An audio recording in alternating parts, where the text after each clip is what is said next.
আমরা আমাদের মহিলা নেত্রী যে আছে তাকে দিয়ে আমরা চিঠি দিয়েছিলাম, থানাতে প্রশাসনকে জানিয়েছিলাম আমরা যে গাঁজা সাত্তার ব্যবসা চলছে এখানে।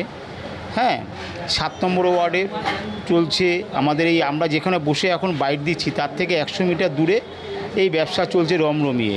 এই ব্যবসার মধ্যে আপনারা দেখবেন একটা অডিও একটা ভাইরাল হয়েছে, সেই অডিওটা দেখবেন আমাদের এখানকার যে আছে জেলার সহকোষাধ্যক্ষ শ্রী অশোককর মহাশয়, তিনি এর সঙ্গে দেখবেন কথাটা গোপন হচ্ছে এক মহিলার সঙ্গে, এবং তার সঙ্গে মহিলা হচ্ছে গিয়ে গাঁজা ব্যবসায়ী, তার সঙ্গে কথা গোপন হচ্ছে। এবং এর মধ্যে পার্থ বলে একটা ছেলে জড়িত আছে যে গাঁজার ব্যবসা করতো, তাকে এখন দেখানো হচ্ছে সে সংঘ পরিবারের লোক বলে বলা হচ্ছে, তারা দেখাচ্ছে টাকা পয়সার জন্য তাকে পাঠানো হচ্ছে, তার সঙ্গে সেটিং করে করা হচ্ছে।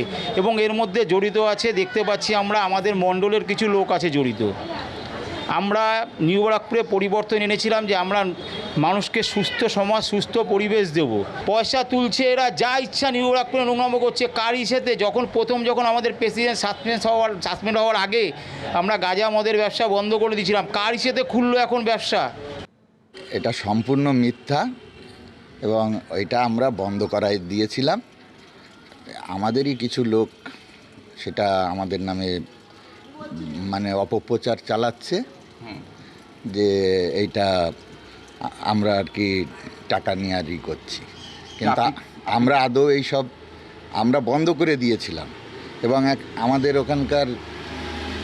ওখানে একটা ছেলে থাকে, তাকে দিয়ে জোর করিয়ে ওই অডিওটা করিয়েছে।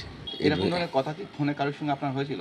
হ্যাঁ, আমাকে জিজ্ঞেস করছে, কিন্তু আমি এসব জানি না। আমি তখন বলেছি যে আপনি এইগুলি বলছেন, এগুলি তো আমি জানি না। আপনাকে তাহলে কি ফাঁসানো হচ্ছে আপনাকে? অবশ্যই আমাকে ফাঁসানোর চেষ্টা হচ্ছে।